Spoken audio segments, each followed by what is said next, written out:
সূরাতুল মুলকের প্রথম দুই আয়াত তিলাওয়াত করেছি।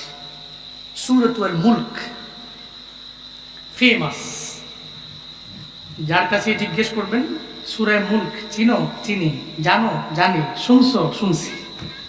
ফেমাস কোরআনের মধ্যে যে প্রসিদ্ধ সূরাগুলো আছে মানুষের মাঝে বর্তমানে, সূরাতুল মুলক এর মধ্যে অন্যতম। রাজত্বের সূরা। কিসের? মুলক, রাজত্ব, রাজত্বের সূরা।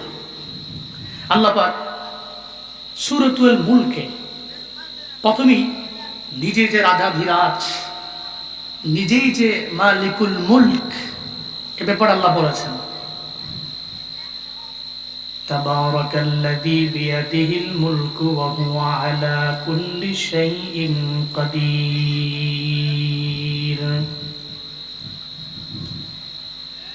الذي خلق الموت والحياة ليبلوكم أيكم أحسن عملا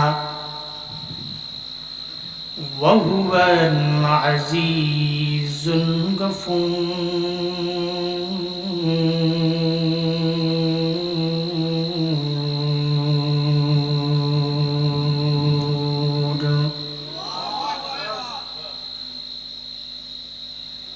আল্লাহ বলেন, এই মানুষ, বরকতময় ওই আল্লাহ যিনি হলেন মালিকুল মুলক, মানে যার হাতের মধ্যেই হলো রাজত্ব। বরকতময় ওই মালিক, যেই মালিকের হাতের মধ্যে পুরো দুনিয়া রাজত্ব আল্লাহ রাখলেন, উনি হলেন বরকতময়, বরকতওয়ালা রব। তাবারক আসলো বারাকাতুন থেকে। বারাকাতুন মানে হলো বেশি হওয়া, আধিক্য হওয়া।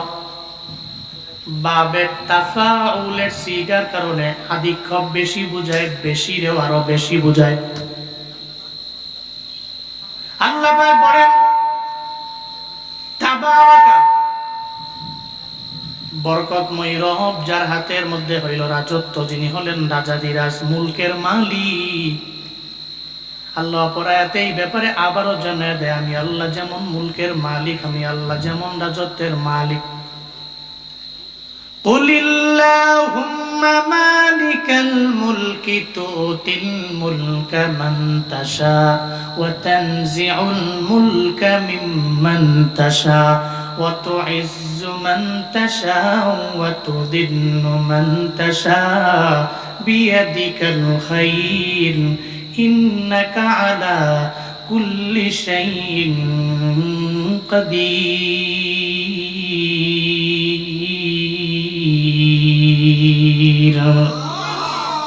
আল্লাহ পাক বলেন, পয়গম্বর আপনি বলুন,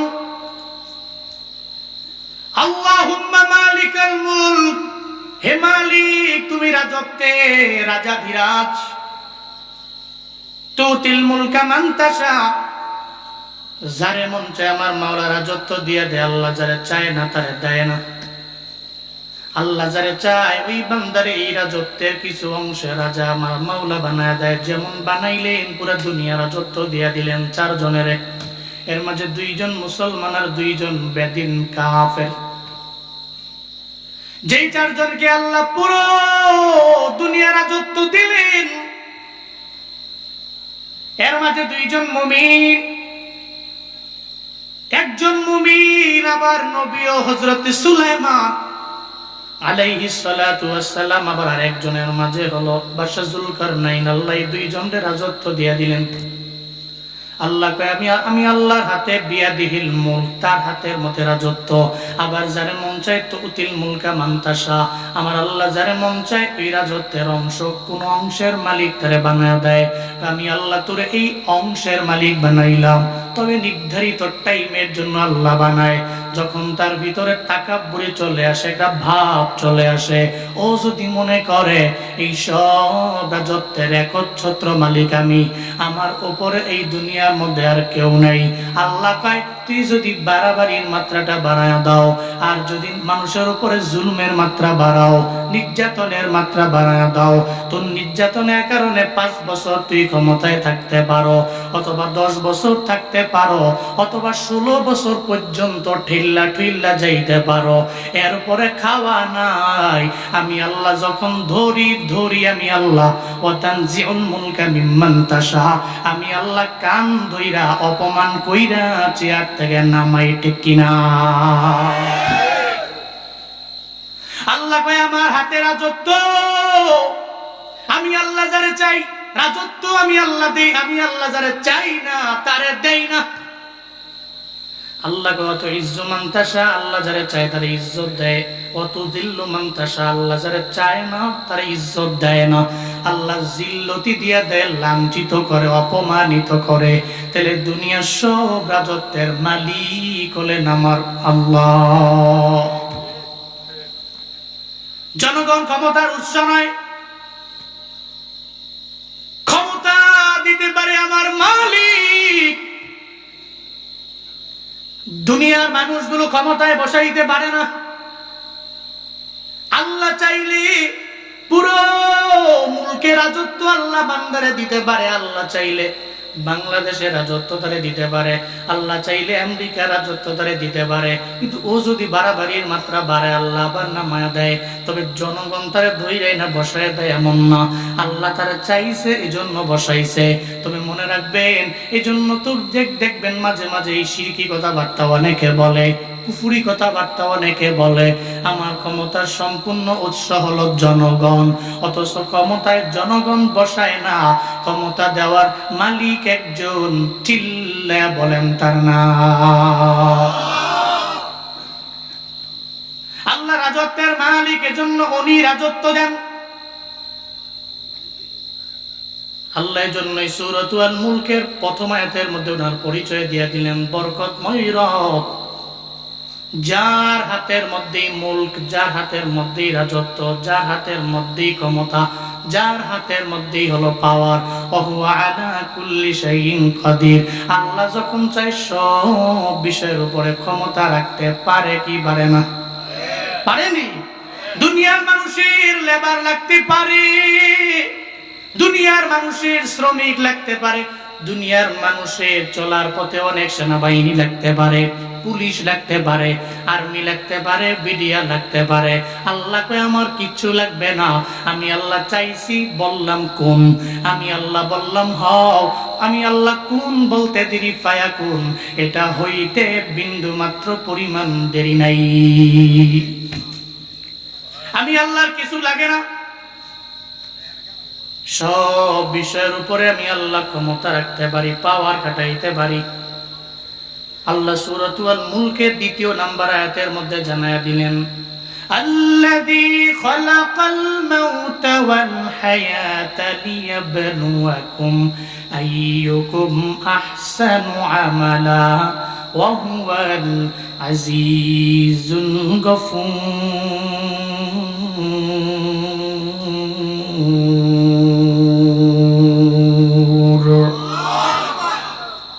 আল্লাহ পাক বলেন, আল্লাহ তো উনি যিনি হায়াত বানাইলেন, আল্লাহ তো উনি যিনি মৌত বানাইলেন, হায়াত বানাইলেন, মৌত বানাইলেন, জীবন বানাইলেন, মরণ বানাইলেন। কেন বানাইলেন? লিয়াবলুয়াকুম আইয়ুকুম আহসানু আমালা। আল্লাহ কেন বানাইলেন? লিয়াবলুয়াকুম, যাতে করে তিনি তোমাদের পরীক্ষা করতে পারেন। আইয়ুকুম আহসান, কে অনেক উত্তম, কে অনেক বেশি আগাইয়া। আমালা, কোন দিক থেকে? কয় আমলের দিক থেকে। কে ভালো আমল করে, কে ভালো আমল করে না, কে নামাজ পড়ে, কে নামাজ পড়ে না, কে রোজা রাখে, কে রোজা রাখে না, কে হক কথা বলে, কে হক কথা বলে না, কে ক্ষমতা পাওয়ার লোভে মানুষের উপরে জুলুম করে, কে করে না।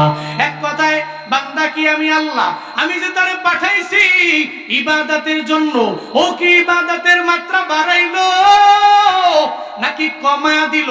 আমলের দিক থেকেও কতটুকু আগাইয়া? আমি আল্লাহ এটা পরীক্ষা করার জন্য তার জীবন বানাইলাম, আমি আল্লাহ তার জন্য মরণ বানাইলাম। এই কাপাসিয়ার মুসলমানেরা আমায় বলেন না, নরসিংপুরের মুসলমানেরা আমায় বলেন না, জীবন যদি একবার আমার মাওলা দেয়, এই জীবনের পরে মরণ আছে না? না, এখানে এমন কেউ নাই যে বলতে পারবেন হুজুর আমি মরবো না। কেউ বলতে পারবে না হুজুর আমি মরবো না, দাঁড়ায় বলতে পারবে না হুজুর আমার ডাক্তার আছে, আমার পাওয়ার আছে, আমার শক্তি আছে, আমার ক্ষমতা আছে, আমি মরবো না, আল্লাহ আমারে মারতেও পারবে না। না রে বাবা, জীবন যেহেতু আছে মরণ হবেই হবেই হবেই হবে। দুনিয়াতে এমন কেউ নাই যে বান্দা মরে নাই, সবাই তো মারা গেল।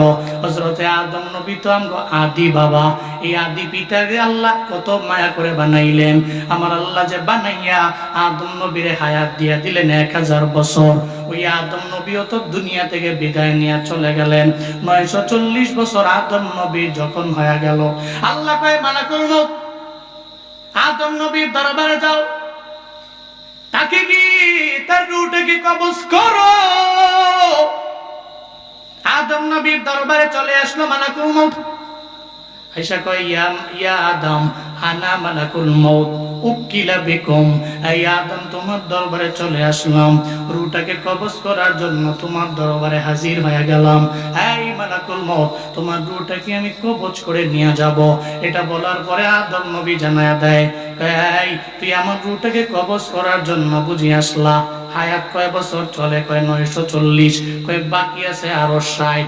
কয় 60 তো আপনি আপনার সন্তান দাউদরে দিয়া দিলেন রূহের জগতে, ওইটা কি মনে নাই? আদম নবী কয় আমি দেই নাই। মূলত আদম নবী ভুইলা গেলেন, এজন্যই আদম নবীর সন্তানেরাও ভুলে যায়। নাসিয়া আদম ফানাসিয়া বানু, আদম নবী ভুলে গিয়েছেন, এজন্য আদম নবীর সন্তানেরা মানে আমরাও ভুলে যাই। গলা দিয়া নামলে আর তার কথা মনে থাকে না, ক্ষমতার লোভে তার পেছনে দৌড়াইলাম, একটা পর্যায়ে যখন তার ক্ষমতা নাই, তার পাশেও নাই, ঠিক কিনা? গলা দিয়া নামলে আমরা ভুইলা যাই। এমনকি যে সন্তানগুলো এখানে আছে, অনেক সন্তান এমন আছে, ওই সন্তানগুলো একটু বড় হইলে ঘরের মধ্যে একটা বউ আনলো, বউ আইনা যখন তার সন্তান হয়ে গেল, পরিবার হয়ে গেল, দেখবেন এই সন্তান আর কয় আমার মায়ের দরকার আমার নাই, আমার বাবারও বিন্দু মাত্র পরিমাণ আমার দরকার নাই। ও তার মায়েরও চিন্তা করে না, বাবার ব্যাপারেও বিন্দু মাত্র পরিমাণও ফিল করে না, ও মায়ের বিন্দু মাত্র পরিমাণ খবর নেয় না, বাবার বিন্দু মাত্র পরিমাণ খবর ও নেয় না। সমাজে এমন নিমক হারাম সন্তান আছে না নাই? ও গাজীপুর শহরের বাসায় আরামে ঘুমায়, কাপাসিয়ার নরসিংপুরের মা চোখের পানি ফেলে ফেলে ফেলে ফেলে সন্তানের জন্য কান্না করেন। ও তো আরামে ঘুমায়, মায়ের জন্য বিন্দু মাত্র পরিমাণ খবর নেয় না। বউ নিয়ে পরিবার নিয়েও মনে করলো আমি ভালো আছি, মাকে সপ্তাহে চলে গেল, একটা বার ফোন দিয়া খবরও নেয় না, বাবারও খবর নেয় না। অথচ যেই মা তার গর্বের মধ্যে নিয়ে নিয়ে বড় বানাইলো, অথচ যেই মা দুনিয়াতে আসার পরে এত পরিমাণে কষ্ট তার জন্য করলো, বালতি ভরা রক্ত যেই মা তার জন্য ঝরাইলো, দুনিয়াতে আসার পরে 2টা বছর যেই মা দুগ্ধ পান করাইলো, নিমকারাম সন্তান ওই মায়ের পর্যন্ত ভুইলা যায়। যেই বাবা কষ্ট করে করে তারে বড় বানাইলো, ওই বাবার কথাও সম্পূর্ণভাবে ভুইলা যায়। আপনি ছোটবেলায় ভুল করেন নাই? মার সামনে কত ভুল করেছেন, কিন্তু মা তো আপনারা মাইরা ফেলে নেই। মা তো চাইলে আপনার জোরে চটকে মারতে পারতো, তোর মতো সন্তান আমার দরকার নাই। মা তো করে না এটা, আপনাকে আদর করেছে, স্নেহ করেছে, মায়া করেছে, মমতা দেখিয়েছে।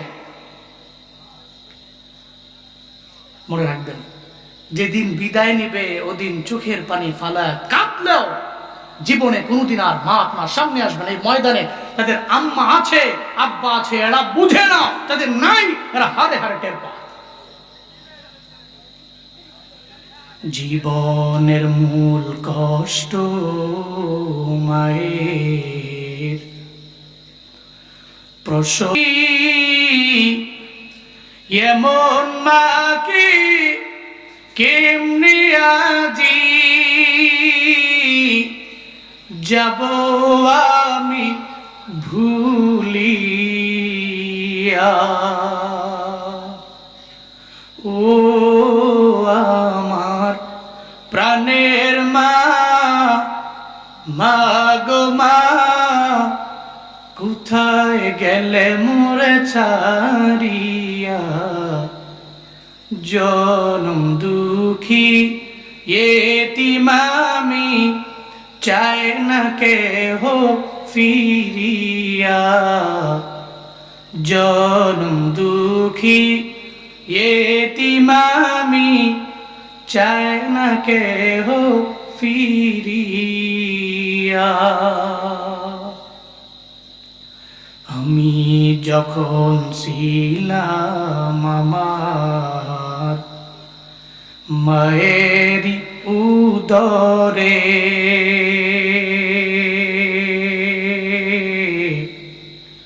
চলাফেরা করতেন যে মায় কত কষ্ট করে, আমার সুন্দর মুখ দেখে মায়ের, আমার সুন্দর মুখ দেখে মায়ের, ব্যথা যায় দেয় হাসাইয়া, ও আমার প্রাণের মা, মা গো মা, কোথায় গেলে মোরে ছাড়িয়া, জনম দুঃখী এতিম আমি, চাই না কেহ ফিরিয়া, জনম দুঃখী এতিম আমি, চাই না কেহ ফিরিয়া, জনম দুঃখী এতিম আমি, চাই না কেহ ফিরিয়া।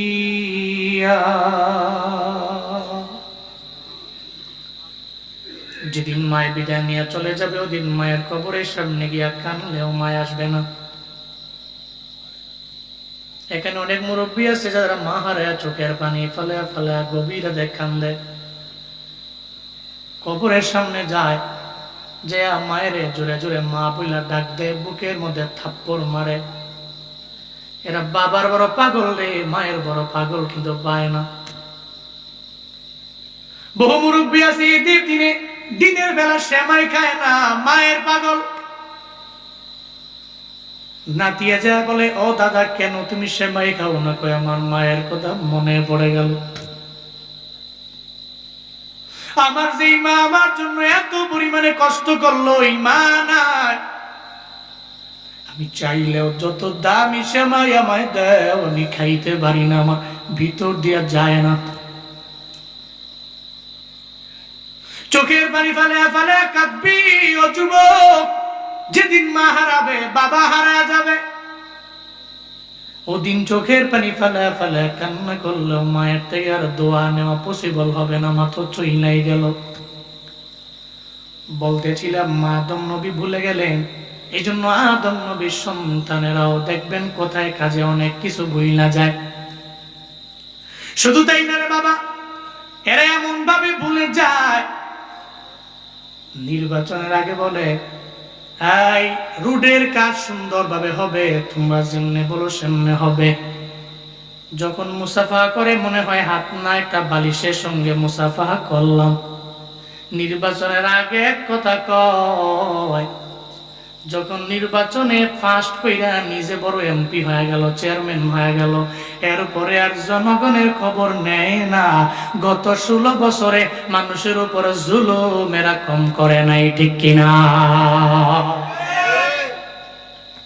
এই জন্য বলি উলামায়ে কেরামকে নিযুক্ত করো, উলামায়ে কেরামেরা নির্বাচন করো। সামনে যদি নির্বাচন একটা আমানত, পুরো বাংলাদেশের ভোটারের জন্য এক আমানত।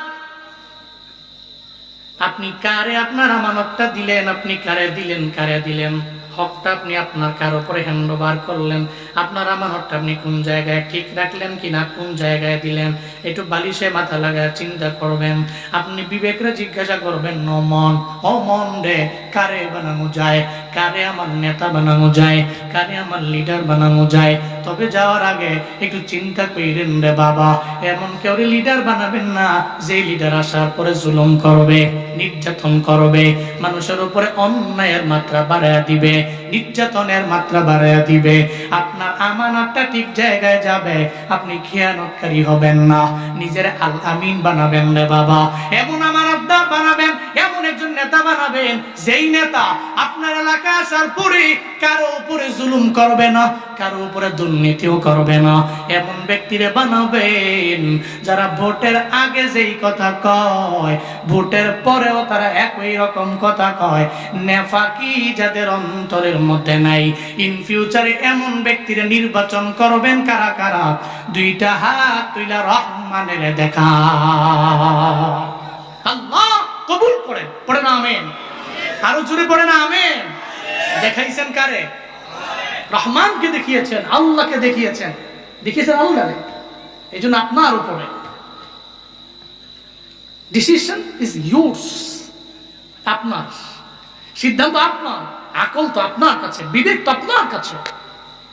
আপনি কি আমিন হয়েছেন না খায়েন হয়েছেন? আপনি কি আমানতদার হয়েছেন না খেয়ানতকারী হয়েছেন? এটা আপনার উপরে ডিসিশন, সিদ্ধান্ত সব আপনার উপরে। আল্লাহ আমাদের সব ভাইকে আল আমিন হওয়ার মতো তৌফিক দান করেন। আরো জোরে কোন আমিন।